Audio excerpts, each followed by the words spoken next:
pleasure to have you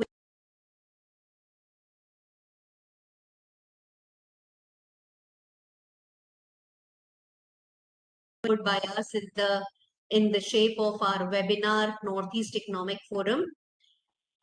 We are honored and privileged that we have a very dynamic and visionary leader, Honorable Minister of Industries, Government of Assam, Shri Bimal Bora sir has joined.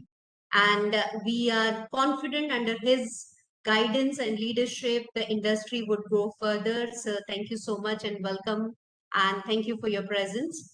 We are privileged to have Shri H.K. Sharma, Commissioner come Secretary Industries, Government of Sikkim among us, who has been guiding and inspiring the industry members to take up key opportunities in Sikkim. We are also honored and privileged to have Her Excellency Ms. Rowan Ainsworth, Consul General, Consulate of Australia with us.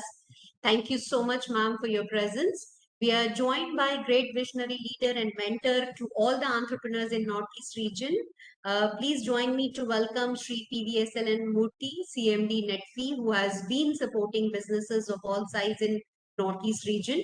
We have veteran industry-led leader, Shri Pramod Srivastav, our Vice Chairman, who has been the guiding person who has curated this whole program for us, Shri Sandeep Khaitan. And I would like to extend a very special welcome to Brief India Director and our knowledge partner today, Mr. Afaq Hussain. So the region's potential, the pace of development and the future opportunities are some of the key agenda items that would be taking up today. To begin with, may I invite Mr. Sandeep Khaitan, Vice Chairman of ASSOCHAM Northeast Region Council for his opening remark. Over to you, Mr. Khaitan. Thank you, Parminderji. Honorable Bimal Bora, sir, Minister of Industries, Commerce and Public Enterprises, Government of Assam. Distinguished guests, Shri H.K. Sharma, Secretary Industries, Sikkim. Excellency Rowan Ainsworth, Consul General, Consulate of Australia. My dear friend, mentor, guide, Mr. Murthy, PVSLN Murthy, CMD Netfee. My fellow industry members, team ASSOCHAM, Parminder, knowledge report partner, brief, special guests, subject experts, ladies and gentlemen, a very warm welcome and a good afternoon to you all. I extend a warm welcome to Honorable Minister Shri Bimal Boraji and other officials for their presence today. It gives me immense pleasure to welcome you all to this webinar titled Northeast Economic Forum. With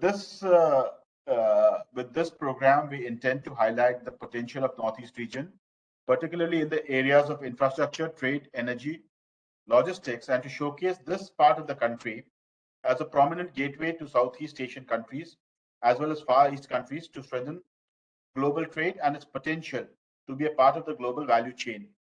The Northeast of India has seen progress across all fronts, from industry to infrastructure. It has come out of the heydays where we used to have insurgency in this region, and we are now towards better infrastructure, connectivity, healthcare, education, livelihood. But a bit of reality check will make us wonder why Northeast has not been able to use the funds potentially available to it, and why region has not been able to take up large number of doable projects. This calls for some introspection which could be done. Now, we are increasingly witnessing ease of doing business, efficiency in governance, digitization in a big way, and the business environment that affects private entrepreneurial endeavors is evolving strongly, but there are gaps which needs to be understood and addressed. For any business to thrive and contribute to the regional economy, the correct levels of protection and incentives are essential, and especially in a region like Northeast, where we have a lot of regional imbalance, inequality in growth since independence in this region. We would feel that certain incentives and protection is essential. We can see over the last few years, Indian economy has made the right kind of headlines, and despite the pandemic, if I could sample a few, of the headlines emanating from the Indian economic papers, which would include news about the startup sector, which would Read like 71 unicorns in the last 2 years in India. Then the news is about the China plus one policy, wherein many foreign investors would be looking towards India for their new investments, creating a huge opportunity. We had news like for the India's leadership in fight in the once in a century pandemic. Our vaccination program or the Food for All program gathered the right kind of headlines all across. The attention of the world coming towards India with a record inflow of funds to India, at least till before the war in Ukraine broke out or the U.S. monetary tightening happened. There was a record raising of capital from the Indian stock market. There was a huge success of the PLI scheme of the central government, which was an all India incentive for different kind of industries. And there was advancement in the ease of doing business rankings. Now, when we see these headlines, what we miss is the Northeast. Northeast was not found in any of the in none of the unicorns which were there were from the Northeast. None of the investment of the China One Plus found its way to the Northeast. Uh, of course, we were a part of the vaccination program, but almost nothing of the record inflows of funds could actually come to the Northeast. There was no story of Northeast from the Northeast for stock market fundraising, and none of the units in the Northeast have yet to get any advantage of PLI. That calls for a tailor-made program for the Northeast in terms of policy initiatives, which we feel is essential to do away with the uh, the policy to do away with the unequal growth which has happened. Now, for the Northeast, sir, we not only the policy, we need policy clarity. Industrial policy is a must for creating a level playing field. Industry-ready infrastructure, again, there we need the government support. These are key to sustainable and inclusive growth. Land acquisition is an area and formalization of border trade, from building trade link with ASEAN and having a level playing field vis-a-vis the with the mainland.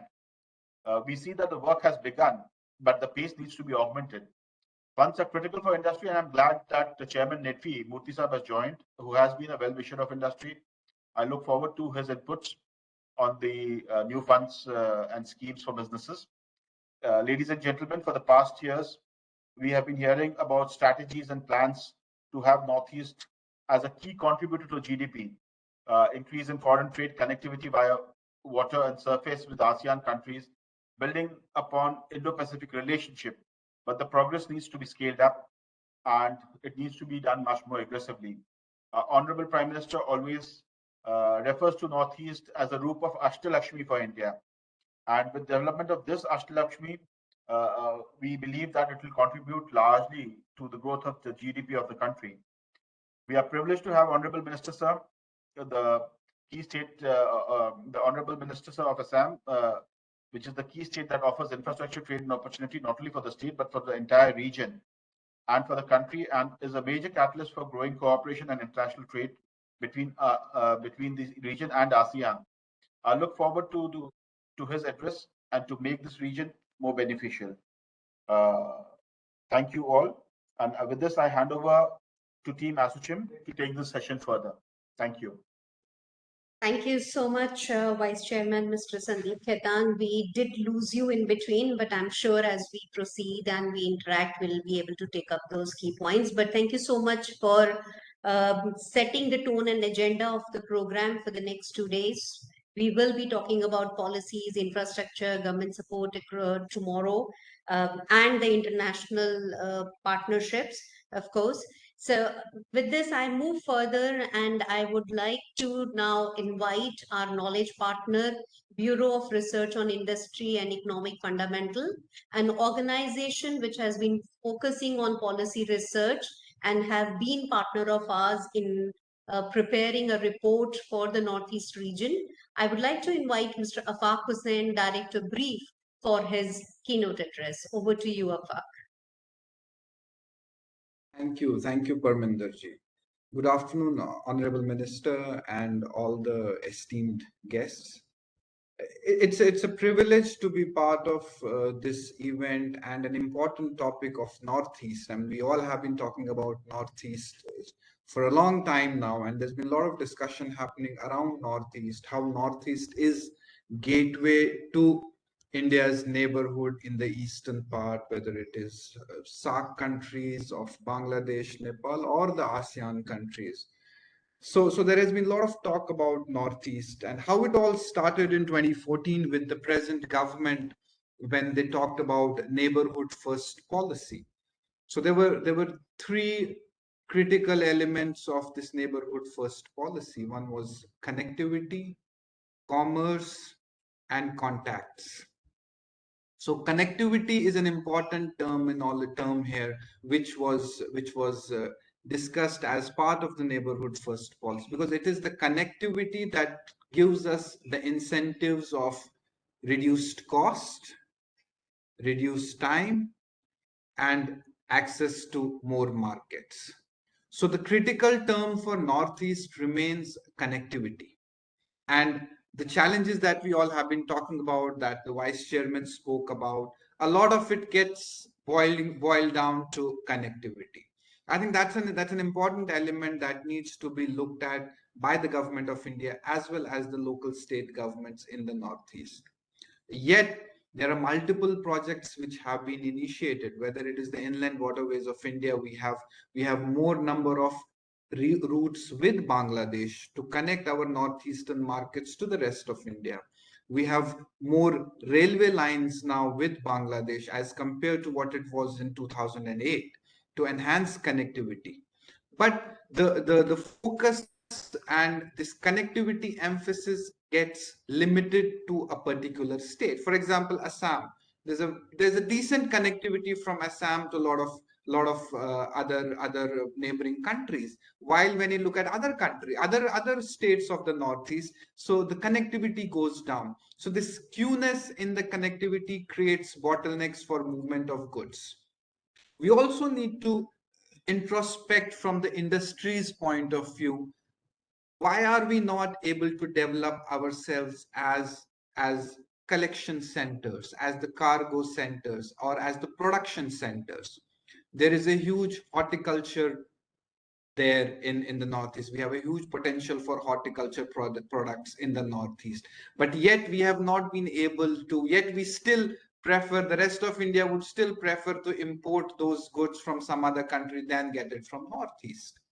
So we all know the reasons. We all know it is all about connectivity, because we may say that, oh, all our states are connected by road, but let us accept this also. And I would want to put this to everyone, that road transportation is very expensive.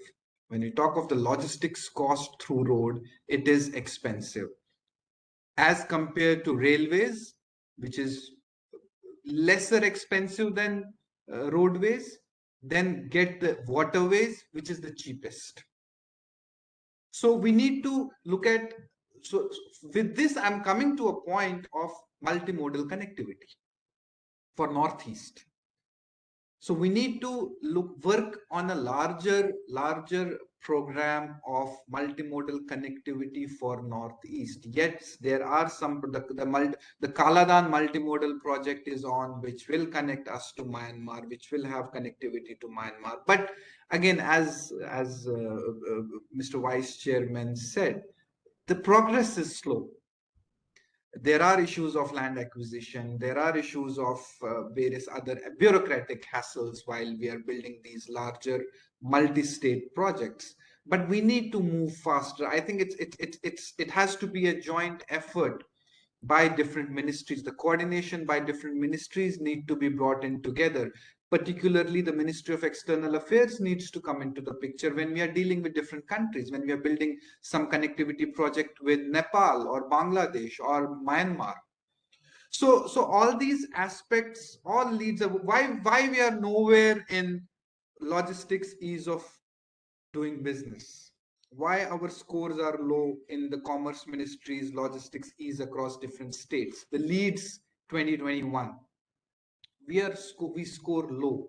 because of our connectivity aspect, because of our cost aspect, because of the time that it takes. It doesn't make sense for our businessman, because ultimately a businessman needs to make business sense. So we need to look at those aspects of connectivity. We need to have airway connectivity, roadway connectivity, railway connectivity, and waterway connectivity. The plans are all with the government of India. They have all made the plan. Everything is there. It's about implementation of those plans. They have all the plans ready. I mean, we have been hearing that, as the vice chairman said in the inaugural also. He said that since 2014 we have been hearing a lot of planning, but I think now it's time to implement those. And honorable minister is there. I mean, he can use his office to emphasize on enhancing connectivity in this region, because if we have connectivity, ultimately, if my products are going to reach to my market, I will make money, my state will make money, my economic indicators will improve. It's as simple as that.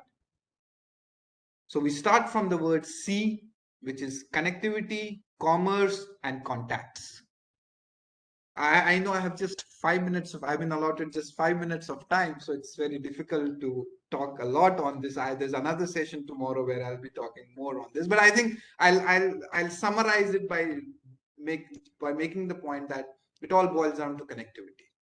If we give access to market to my people in Northeast state, we'll all benefit, and it will improve my economic and health indicators of these states.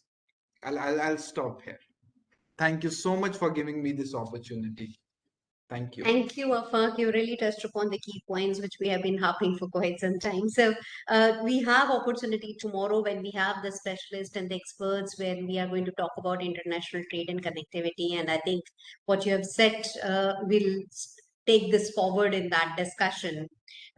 Ladies and gentlemen, we have all known, especially those who have business in Northeast or who are looking at Northeast, they are very familiar with the name of Shri P. Veselan Murthy, Chairman of Northeast Development Finance Corporation, an organization that has been providing financial assistance to small, medium, and also to the large enterprises to set up industrial infrastructure in Northeastern region.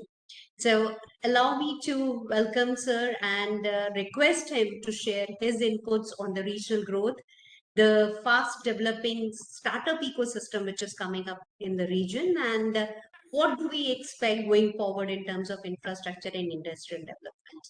Sir, your thoughts, please. Good afternoon, friends.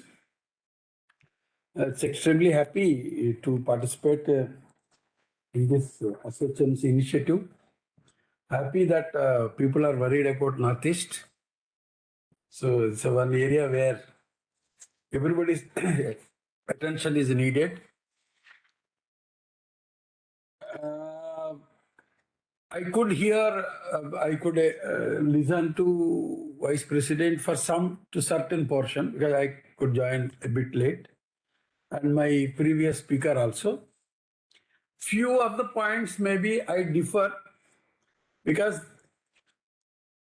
infrastructure development plans are being executed. Definitely there is no second thought on that. But yes, speed has to be increased, hurdles has to be removed. Agreed. But I have one or two dimensions to add to this. Definitely, there is a huge improvement compared to 2014 and 15. 14 and 15, because I came to Northeast first time in 2015. So 15, the position of connectivity, maybe 22 or 21 to the type of connectivity, there is a huge difference, In 15, first part of 15, even there was no train to Itanagar also. So that was the train started Itanagar in August 2nd week of 2015. From there onwards, I have been seeing, even at that time, if you believe or not, the Assam Shillong, the Govt Shillong road was not complete. It was not complete and single lane. So starting with that position today, you have a huge connectivity, air connectivity and train connectivity. Maybe majority of the, at least state headquarters.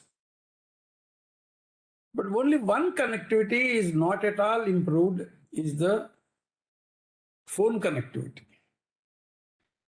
Phone connectivity is the poorest of the world here. Anywhere. In some parts of Govt itself, you don't get the connectivity. Assam itself, you don't get the connectivity. So this area, I think the government has to immediately take up this area, because a lot of collateral benefits are there when you have the internet connectivity in the every area of these things. Then another important piece is that, yes, as my predecessor told, reduction of cost, time, access to markets is definitely useful when you use these border states. But we are in advanced stage of study on the actual improvements in the connectivity between the four countries and us, Northeast. We are almost spent around 8 months by now. We have visited very, very crucial and very, very remote areas of the border states, border countries, and we are coming up with a very comprehensive plan where, with reduced distance and with enhanced connectivity, where we need to take care of this. At the same time, what are all the business opportunities that can emerge if these things be done? The study has been done, being done by us in association with External Affairs Ministry. External Affairs Ministry have entrusted to us, and they are frequently visiting. We are doing that study. Once we do that, I think we will definitely come out with a conclusion what could be the backward integration or is. Having said that, connectivity area, more or less, everybody is on toes. Definitely things are getting improved. Maybe 1 year, 2 years down the line, we will reach to definitely a noticeable development will definitely come. But at the same time, backward integration, what is the what you will export if some connectivity is improved? What you will send if your connectivity is improved? What that you are going to do with the connectivity? Because we don't bring the goods from Delhi or Andhra or somewhere and send it from here. It has to be produced here. So what is the potential that is there within the Northeast? Are we exploiting that? If you ask me, I can tell you a visible improvement is only one area I am seeing. 1998, 99 or 97, 98, 99 up to 2000. Rice used to come from Andhra, trains, 22 trains, compartment full of rice used to come to Northeast. I was the witness. I used to finance in Andhra Pradesh to send the rice to Assam. Now Assam has become self-reliant in rice production. Definitely I can 100% say now no import of rice is there as far as Assam is concerned. It's a visible development. I can 100% say. But like this, there is a lot of things are available, lot of things has to be needed. Many other consumptions are 10 to 20% only we are producing within the Northeast. There is a scope for increase of lot of food grains, agricultural produce and food processing. There is a huge potential available. But this development is not connecting to this kind of a backward integration. Once you are ready with all connectivity, what is that you are going to supply? Today, my pineapple, my orange is not being used. I have seen they just throw them on the roads in Arunachal Pradesh. You travel to Arunachal Pradesh, huge amount of produce is there. So how to lift it? Oh, there is a transport subsidy, but it is not sufficient. because you are losing 50% of the produce. You have a kiwi. There are certain units which are doing kiwi while in a low key, but that should be increased. So there is a lot of potential and lot of requirement. So we need to go to a stage where you satisfy your consumption, then you export. This is the kind of development is needed in many areas. So in this direction, I need the investment. I'm extremely happy that Japan has come forward and ADB has, World Bank has come forward in agriculture area. They are doing a lot of good work. It is started, and I think some work is going on in agricultural area. NABARD is also supporting them, but that is not sufficient, and there is a long way to go. I think the investments, ASSOCHAM, I request ASSOCHAM to get the investments in these areas. Because most of the connectivity will be taken care of the government only. We need railway, government has to do, air connectivity, government has to do, or any other connectivity. So this kind of a preparedness, once you are through with the connectivity, or even waterways also, as my predecessor rightly said, we had a sample cargo ship has come to the Assam from the Bihar. We received it, that we have received that day. I was also. So there is definitely good progress in connectivity and transportation, but there needs to be investments in the case of food processing and in many other areas. Pharma. There is a huge potential pharma here. API manufacturing. Only one gentleman from Assam is just recently started on pharma, but there are many pharma companies are there here coming from Andhra and other places. They have established factories. There is a scope for pharma or API manufacturing, etc., which can be exported from here. So many areas we need to, in the food processing, in food side, this pig meat. See, the very, very meager, this thing, 10% is only that, 80%, 90% we are getting from outside. If that can be improved here, we can export from here also. Yeah, so few of my thoughts, but especially the connectivity of the internet. That is very needed nowadays, because many of the products, many of the marketing things are depend on this. So we can reach out to the markets elsewhere. If the one girl from Meghalaya, Nagaland, beautiful articles they make locally, and they beautifully pack it and send it to the various parts of the country. Orders come from several places, but the connectivity is not good. If the connectivity is not there, she will not be able to reach out to the markets. That is another this thing. So this the telephone internet connectivity has to be drastically improved. Even today, we can't see the towers other than BSNL in some areas, and this was not incentivized to the telecom companies. I don't know how to incentivize. They have to think some way of incentivizing the telecom companies to establish that, because economics of the scale doesn't work out for them. Because if you have to put a tower in Arunachal Pradesh, they will not get sufficient number of connections because population is not there. So that viability gap funding has to be done 100%. Even if you make a condition that you put a tower here, we will give you permission to somewhere elsewhere. That particular quid go pro quo, what is that? I don't know. Those days have gone. Open 25 rural branches, you will give one urban branch license. This is not the time for that. So you should properly show the telephone companies how they can become viable or viability gap funding. So this internet connectivity is very, very important. Third thing, very important thing I wanted to put before this August forum.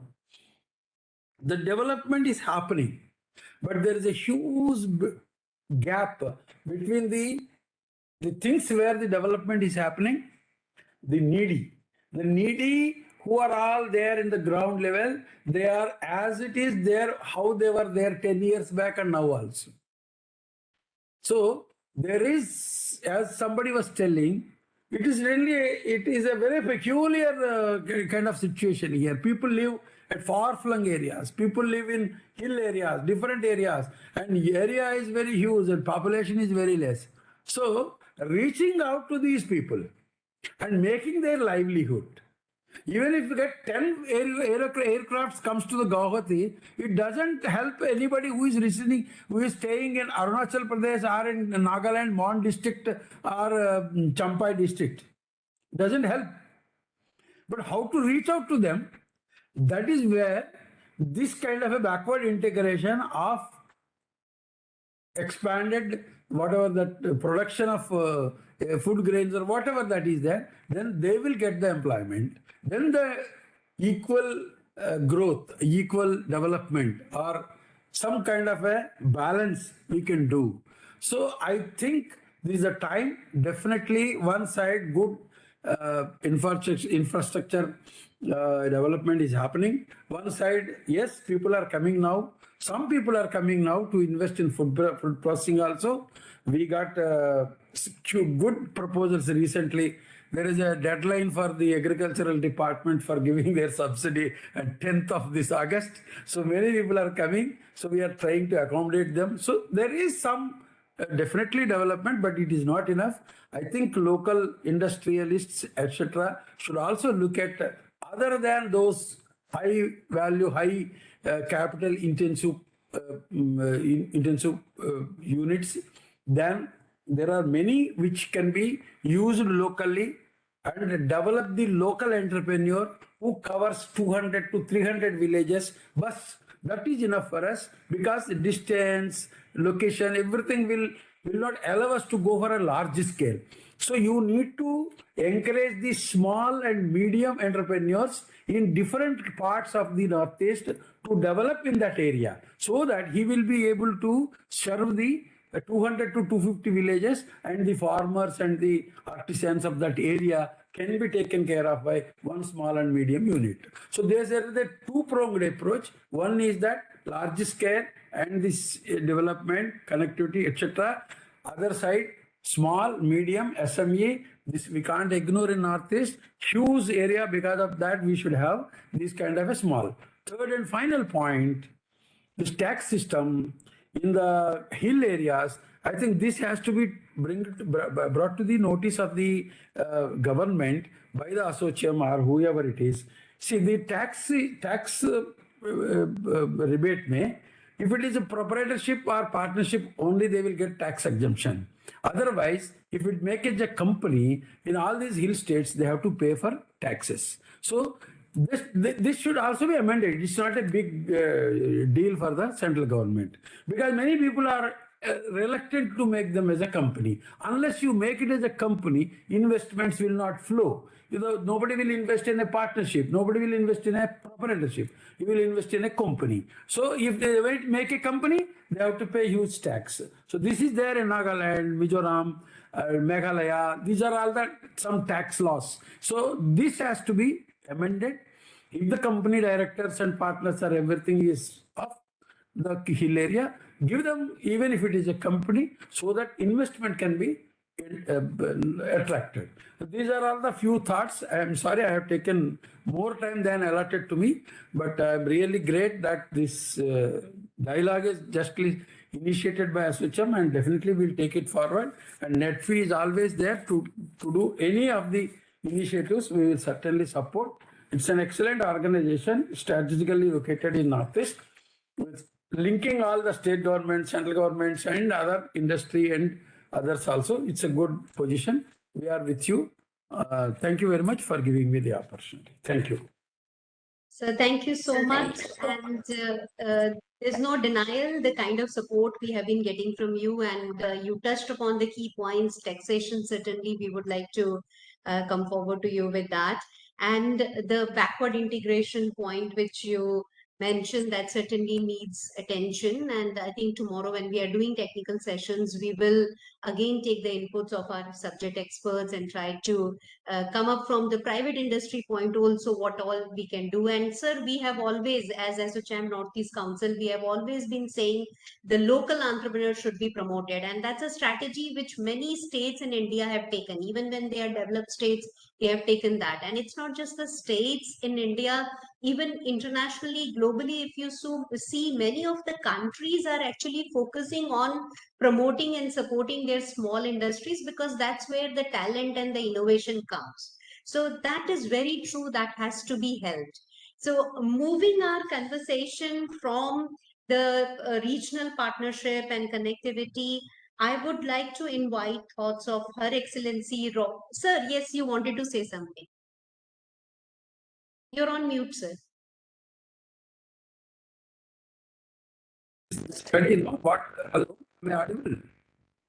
Yes, sir. Now audible, sir. The connectivity aspects, we are doing physical connectivity, completed projects which are going on, completed projects under execution, planned projects.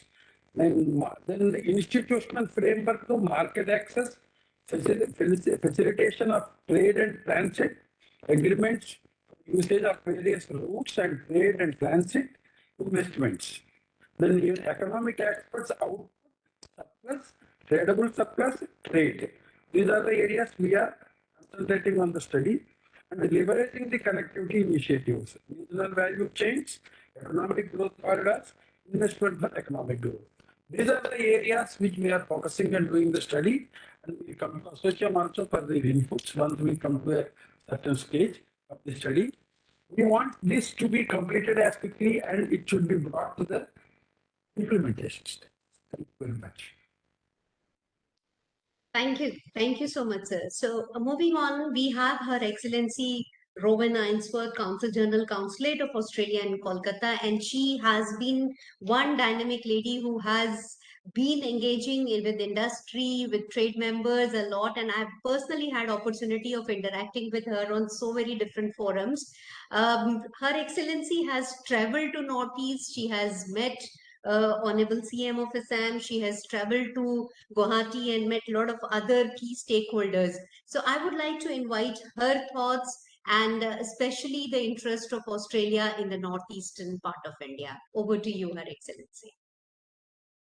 Thank you very much. And can I say thank you very much to the Honourable Minister, and good afternoon to all our esteemed speakers and distinguished guests here today. And you're right, I have indeed travelled with the High Commissioner, Barry O'Farrell from Delhi, and my Deputy Consul General here, Daniel Sim. We've travelled, I think, 5 times now during my time here, despite COVID, which slowed us down a little bit, but we have managed to get there 5 times to the northeast. And it is the mission of this Australian Consulate General to strengthen our economic and educational and cultural and people-to-people links with the northeast and all the eastern and northeastern states, all 13 of them. So, of course, you know, it's a pleasure for us to travel there, and a duty as well. And I look forward to making many more trips and expanding the number of states that I visit during my stay here. And I think it testifies to the importance of the region across the breadth and depth of our economic and cultural engagement that we've travelled that frequently. So thank you for inviting me here today. It's always a pleasure to speak about strengthening our economic engagement, and it's a very easy thing to do because, simply put, our relations have never been stronger. And I know that that's been said over and over again, primarily by me, but that doesn't make it any less true. We have shared democratic values, we have strong people-to-people links, and we've got complementary economies. And as we're in the 75th year of India's independence, and we're celebrating the continuing progress of the Indian nation, the strengthening of the ties that bind us are so important, including as Indo-Pacific democracies. So Australia-India relations are reaching new heights. And as you may know, there have been in particular 2 recent events which underline our country's ambition for the elevation of the relationship. An update to the India economic strategy, including the Australian government's $280 million, that's 1,500 crore rupees of funding for new cooperation proposed in the update. And secondly, the signing on the 2nd of April of the Australia-India Economic Cooperation and Trade Agreement, that is the ECTA. And these initiatives, I think, are a real demonstration of our close bonds, of our aligned interests, and importantly, of our mutual trust. Because we both recognise that the goal of our strengthened economic engagement is mutual prosperity, and that stronger economies add to the security of the region. And both sides understand and appreciate that our economies are highly complementary, and we can provide the inputs that support India's burgeoning high-tech industries, including in the energy and mining sectors. Both countries are working hard to continue creating opportunities that will lead to the jobs and businesses that underpin our shared economic prosperity. And I think we recognise the mutual benefits of working together as partners and as friends. So the India Economic Strategy Update is a part of that picture, and here it is. The update builds on the 2018 seminal report, which recognised the importance of India and Australia to each other's economic prosperity over the coming decades. And I never fail to mention that I'm a big fan of the original strategy, because one of its recommendations was to open an Australian consulate here in Kolkata, and here I am. And I think that decision recognised the importance of our relationship with Eastern India. So the original strategy looked out to 2035, the relationship up to 2035, but the update is much more sharply focused. It looks at the coming 5 years, and it's an action plan for Australia to achieve its long-term economic ambitions with India. And it's a signal of our strong ongoing commitment. So what are those long-term economic ambitions, I hear you ask? Well, in fact, they haven't changed since the original economic strategy was released in 2018. We would like to deepen economic integration with India, and more specifically, make India one of Australia's top 3 trade and investment destinations. But while our ambitions have not changed, the world has changed. And so the update responds to those changes, recognising the evolving challenges and opportunities for both countries. And so I will now turn to the Economic Cooperation and Trade Agreement, that is the ECTA, our new mini free trade agreement. I think it is, there can be no doubt, a major milestone in our relationship. The agreement is arguably India's most ambitious trade cooperation agreement with any country. And trade and investment are the growth engines of our economies. This agreement gives our business people the tools and the incentive and the focus to move forward. Under ECTA, Indian consumers and businesses will benefit from the immediate elimination of tariffs on 85% of Australian goods exports to India, while Australian consumers will benefit from almost 96% of the elimination of tariffs for imports entering Australia. So they will come in duty-free. That means cheaper Indian imports into Australia, cheaper Australian inputs into Indian manufacturing, with tariffs eliminated on coal and alumina and critical battery minerals such as nickel and lithium and cobalt. And that makes these crucial inputs more economical for Indian companies here. The elimination of tariffs will provide competitively priced critical minerals, which are essential to the production of high-end technologies, including for electric cars, for grid-level battery storage systems, and for solar panels. So ECTA will support India's ambition to take a major role in global advanced manufacturing, including in clean energy. And I should also mention that Minister Goyal noted that the pact will contribute to employment generation. And labour-intensive sectors in India, such as jewellery, textiles, leather, carpets, furniture, food and agriculture, would be set to gain the most. For example, ECTA will boost India's exports of textiles, and the Indian government has assessed this could create additional employment opportunities for 40,000 people per year. Supported by ECTA, Australia's mining, equipment, technology and services companies, that is the METS companies as we refer to them. They can contribute to the development of the energy and resources sectors of the Northeast. And there's also great potential for us to increase our links in the education sector. For example, Australia and India have established a task force to agree recognition of academic qualifications. ECTA also expands work mobility and study opportunities across a range of professional services and specialist occupations. Australia will extend post-study work rights for STEM students, the science, technology, engineering and maths students, and offer access for young Indians to take up work and holiday visas in Australia. And the India Economic Strategy Update also includes Australian government investment in a new centre for Australia-India relations to propel and strengthen our community, institutional and business ties. The centre is not set up yet, but it is in the process of being set up, and when it is ready, it will administer a suite of what we're calling mentoring scholarships and fellowships, as well as a new cultural partnership. And the scholarships and fellowships are designed along the same lines as a Rhodes or a Fulbright scholarship, but they will be offered exclusively to Indian citizens.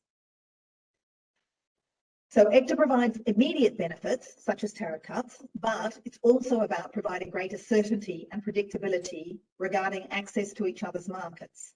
And there is also a certain head-turning effect as well. So we're very happy to have more Australian companies thinking about India and vice versa. And that's just the start, because ECTA is the prelude to the negotiation of a full comprehensive economic cooperation agreement between Australia and India. The full agreement will do even more to eliminate tariffs and remove the red tape that impedes trade. You know better than me the business-friendly regulatory environment that many governments in the Northeast are promoting, particularly Assam, and coupled with improved connectivity to neighbouring states, as has just been outlined, these changes are making the region more attractive to investors. These many initiatives will reinforce our bilateral architecture and help us realise the promise of our excellent relationship. And if I could mention some of the bilateral work regarding micro businesses that we're doing. In November last year, I had the pleasure of attending the inauguration of the Centre for Excellence for Conservation Agriculture, which was in Cooch Behar, which is in Cooch Behar, and funded by the Australian government. And the centre contributes to more resilient and inclusive farming in the entire eastern and northeastern region by providing comprehensive training to farm machinery hire operators, to farmers and to scientists. And also through our direct aid program, we're providing small grants for community development. For example, a program on system root intensification in Assam, an animal husbandry course in Tripura, and providing food production through sustainable farming practices in Nagaland. A direct aid program is ongoing and will contribute to support for the livelihood and security of mostly tribal and disadvantaged families, with a big emphasis on health and women's economic empowerment. And could I fail to mention sport? There's going to be plenty of coverage of India-Australia matches with with Australia hosting the T20 World Cup in October, and the Australian Test cricket team visiting India next February. But Australia is also pleased to be supporting projects such as the Australian Broadcasting Corporation's program for Women in News and Sport, which includes participation from Northeastern women journalists. You can find out more about all of these programs and all of our various grant schemes on our Australian High Commission and our Australian Consulate General websites, which mention both these programs and quite a few others as well. So I'm pleased to go and have a look. So it's definitely an exciting time to be involved in the Australia-India economic relationship. And I'd like to, in this context, just mention the IACC, which is the Indo-Australian Chamber of Commerce and Industry. The IACC represents Australian and Indian businesses and recently expanded to open a chapter here covering Eastern and Northeastern India. And in so doing, they have made a long-term commitment to building the Australia-India trade and investment relationship. And of course, we very much welcome chambers of commerce such as ASSOCHAM and the ICC to facilitate greater knowledge of the trade and investment opportunities between Australia and India. So thank you for your attention today, and I hope you'll come away with some more ideas about how you can benefit from the close and growing relationship between Australia and northeastern India. Thank you. Thank you so much, Excellency. It's really an honor to listen to you, and we really look forward to more cooperation with IACC. And it's amazing to learn about the kind of support and the livelihood work you are supporting in Tripura, Nagaland. And I think that should encourage others also to come forward and partner with the amazing work which is being done, and especially supporting academically, giving scholarship and helping mining companies bring technology. These are really the key things which I think the region should benefit from. So, ladies and gentlemen, I would like to now invite Shri H.K. Sharma, IS Commissioner cum Secretary from Government of Sikkim. We all know Sikkim is a state which has taken all the odds and challenges by the horn and then turned it all to its favor. The state is the first organic state. The state is the first in Northeast to invite pharmaceutical industries to come and set up shop there. The state is first to invite many of the things which others are doing now in tourism sector. So there's a huge work which Sikkim has done, and it would really be an honor and great learning for all of us to have thoughts of Shri H.K. Sharma, Commissioner cum Secretary, Government of Sikkim. Over to you, sir. Thank you, ma'am. Am I audible? Hello, am I audible? Yes, sir. Yes, sir. You are audible. Yes, you are audible. You are audible. Thank you. Chief guest of this occasion, Honorable Minister, Government of Assam, dignitaries in the forum, eminent speakers, viewers, ladies and gentlemen. I would like to extend a very warm greeting from the Himalayan state of Sikkim. And also I take this privilege to thank Association Chamber of Commerce and Industry, Government of India, for organizing this beautiful program for all of us on Northeast Economic Forum. I'll wind up my short speech within 2-3 minutes. Please bear with me. For local entrepreneurs, Government of Sikkim has already launched one scheme called Skilled Youth Startup Scheme. Under the scheme, every entrepreneurs can avail 35% subsidies on all the viable project, and for 50% subsidy for BPL and the PWD, persons with disabilities. And the Government of Sikkim has already approved MSME Policy 21, and a lot of incentives has been declared in the policy. And for export promotion, special package is also declared in and incorporated in the MSME Policy 21. And these are all the basic things the Government of Sikkim has done for the young entrepreneurs of Sikkim. Now Government of Sikkim under Commerce and Industry Department and Tourism has decided to organize a business meet on 13th to 15th of November 2022. In the meeting, all the top level investors across India are going to be invited. And for investor in Sikkim, we have identified certain thrust areas. These thrust areas are all kinds of tourisms, adventurous tourisms, and a lot of other tourisms. As Sikkim is very famous for tourism development, there are still a lot of areas where we need to explore, and a lot of varieties of tourisms in different fields. The investors are invited on this, and value addition and agriculture and horticultural products. Sikkim, is organic state, only organic state in India, and the value addition is the big questions. Value addition, branding, and marketing. So for that also we have a lot of investors. They need to focus on it, And third is handicrafts products, because Sikkim is very famous in traditional handicrafts. We have a Thangka painting, is very unique in India, and wood carvings, and a lot of others handlooms products are also there. So this is also one of the thrust area. And fourth is the economic, education and health sector. Healthcare sector is also one of the area where we need a lot of investors.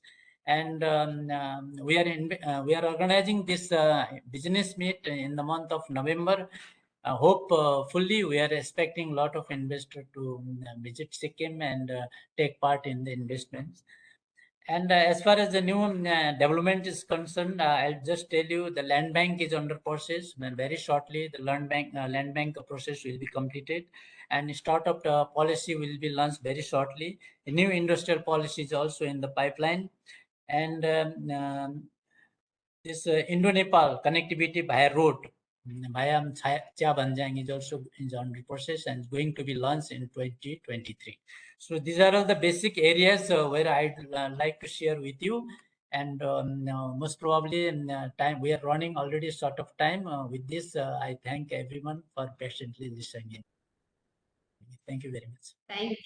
Thank you so much, sir. Thank you so much. It's always great to learn the new things which you bring for the people and for the organizations and for the corporates to come forward to Sikkim. Ladies and gentlemen, we are honored and privileged that our partner Brief India has developed a study report. Honorable Minister, sir, with your kind permission, we would like to release this report in your presence. This report has been touching up with the thought of touching on the key themes assessment, and we will be sharing this copy of this report with all of the participants here and the media and other friends of ours. So this would be giving some direction. There's a lot of hard work which has gone into the report, and we hope this would be of great value and use to all the policy makers and the stakeholders. Thank you for joining hands and being with us for this report. Now let's listen to our Honorable Minister, the moment we all have been waiting. Honorable Minister, sir, you have been very, very supportive to the industry. I remember we came to your office, it was very late, and you gave patient hearing. You listened to all the points which we wanted to bring forward to you. And some of those thoughts are again being discussed today and tomorrow. So we look forward to hearing from you, sir. Ladies and gentlemen, please join me to welcome Shri Bimal Bora, Honorable Minister of Industries, Commerce and PE, Government of Assam. Honorable Minister, sir, your thoughts. Thank you. Thank you, Mrs. Parminderji. I would like to extend a warm welcome to Assam ASSOCHAM Northeast Co-Chairman Dr. Ghanshyam Dhanukaji, Her Excellency Rowan Ainsworth, Consul General, Consulate of Australia, Sikkim State Officer H.K. Sharmaji, Murtiji, CMD NETFI, Sandeep Hetanji, Vice Chairman, ASSOCHAM, Northeast Regional Council, Regional Head of Kaurji hai Hussainji, Director BRAEF, and business leaders, ladies and gentlemen. I thank ASSOCHAM for organizing this interactive session today, and I am delighted to note the zeal and enthusiasm of the various stakeholders of the industry in helping to build a stronger region and a stronger Assam. Under the double engine powered leadership of our Honorable PM, Adaraniya Narendra Modi at the center, and Honorable Chief Minister Dr. Himanta Biswa Sarma at the state, the GDP of Assam is almost 4 lakh crores with an annual growth rate target of 10%.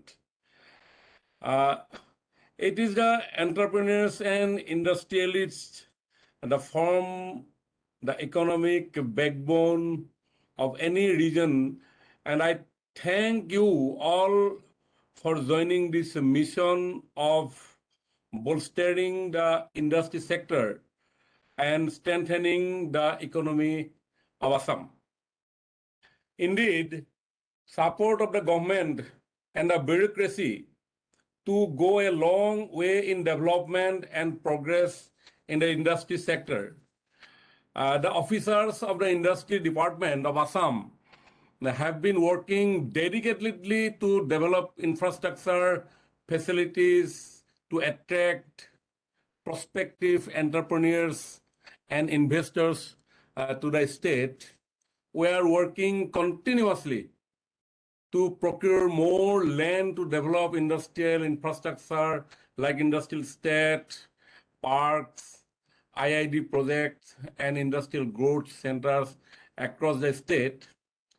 We already have about 20 numbers of industrial estate, 3 industrial growth centers, 11 integrated infrastructure development depots, 17 numbers of industrial areas, 12 growth centers, 8 mini industrial estates, 1 export promotion park, and 1 food processing industrial park in Assam. NETFI has been working continuously for the industry sector and also nurturing the startup ecosystem of the region.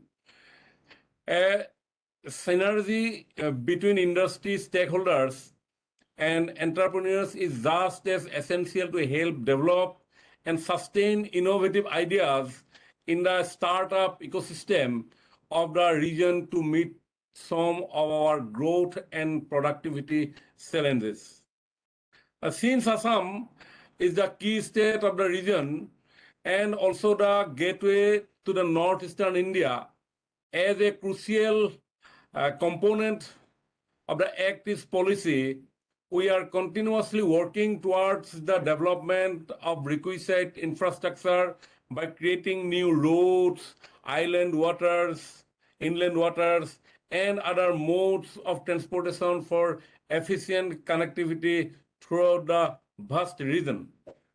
However, factors such as funds and investment inflow, environmental issues, and maintaining a healthy ecological balance need to be kept in mind at all times while developing such infrastructure. Through this platform, I would like to invite innovative projects, proposals that are cost-effective and which can be achieved in a time-bound manner, keeping in mind our vision of an economically robust and stable state where business can drive and flourish. As a part of a long-pending demand from the industry, we are in the process of creating a sound, resilient, and effective state industrial policy and are also in discussions with the Center for Northeast Industrial Policy. Already we have sent a DO letter to the Government of India from our Honorable Chief Minister. So as early as they declared a Northeastern Industrial Policy, I would also like to take this opportunity to invite the Australian Consulate to engage with the government and present new ideas and suggestions that we can work on in collaboration with each other. My office is always open to industry members, and your ideas and thoughts on developing the industrial sector in the state are welcome and anytime. I am also pleased to note that ASSOCHAM, along with its partner, Brief India, has worked on a study paper on Northeast economy, and I look forward to reading the same. Once again, on behalf of the government, I would like to assure you, all of you, that possible support from us towards any new business ideas, investments, and new operations in the state, always I welcome you. With this, I thank you all for having me here, and I wish the very best to your subsequent session and deliberations. Thank you. Thank you. Thank you so much, sir. Thank you for your kind words and encouraging the industry. We have our logistic chairman, Mr. Pramod Srivastava. I think he has one small question for you, Minister, sir, if you may kindly allow him. Mr. Srivastava. Good evening to all of you. I straight go to questions because it is always encouraging to hear a lot of positive thing for Northeast development, and it is a ample of opportunity for the logisticians. I have to only request that whenever we go to any seminar, and there we always used to say that whenever your policies you make, you kindly consider inland container depot, dry port in the industrial area. And without that, it is not possible for anybody to have exempt trade. And secondly, the air freight station, the Guwahati already airport is already making and in making of bigger size of airport. But where that AFS, air freight station, where the export cargo can go from there by air also, that can be, if considered, that will be a great help to the making the infrastructure valuable. So this is the only two requests. We have raised this issue earlier also because it is a highly intensive expenditure projects which needs government support to consider. So these projects, if lands are made available or and the customs and all that made available, it will be very faster way to have the inland container depot requirement will be very much needed when the export is what the development taking place. A lot of development are taking place. I heard today the chairman Calcutta Port Trust, Kolkata, Syama Prasad Mukherjee Port, they have also coming up with some sort of connectivity from Bangladesh route to there. They are coming up with the investment that is for the information.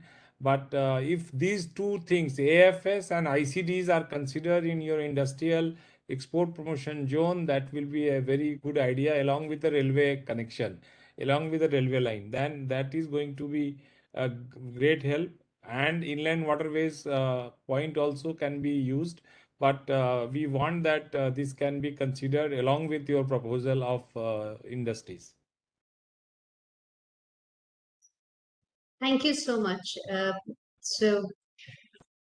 This is a request for Honorable Minister, sir, and we will also submit to your office, sir, in writing. Murthy, sir, will also submit it to you because a lot of investment projects are coming to you. So it's a clubbing of integrated logistic shipment center with industrial zone. So that would benefit the region. I would like to invite our Vice Chairman once again, Mr. Sandeep Khaitan, to sum up this session and extend vote of thanks on behalf of the Regional Council, and we'll continue the program tomorrow thereafter. Over to you, Mr. Khaitan. Thank you, Parminderji. We had an absorbing session where we could hear Murthy Saab, we could hear Sharmaji, Secretary Saab, and more importantly, we could hear our Minister and Her Excellency, Consul General of Australia. Thank you so much for your inputs and your thoughts. I would like to extend my formal thanks to Bimal Boraji, Honorable Minister, who has taken time out of his busy schedule and he has been part of the entire deliberation, sir. Thank you so much. Thank you from all our hearts, sir. We'd like to thank H.K. Sharmaji, Secretary Industry Sikkim, who also has taken out time to be here. Her Excellency Roman Ainsworth, ma'am, it has been a pleasure hearing you, and you have been very, forthright in your deliberation. And Murthy sir, so it's always a pleasure, hearing you, interacting you. Thank you so much for being here. I'd like to thank Parminder and the team, ASSOCHAM. I'd like to thank all the industry members who are present here. Our knowledge partner, Brief, who has, toiled to make out an excellent report, which I hope will be useful to the industry and to the policymakers. I would thank the special guests and all the people who have attended this meeting, subject experts, luminaries of trade industry. Ladies, gentlemen, thank you all. Thank you so much.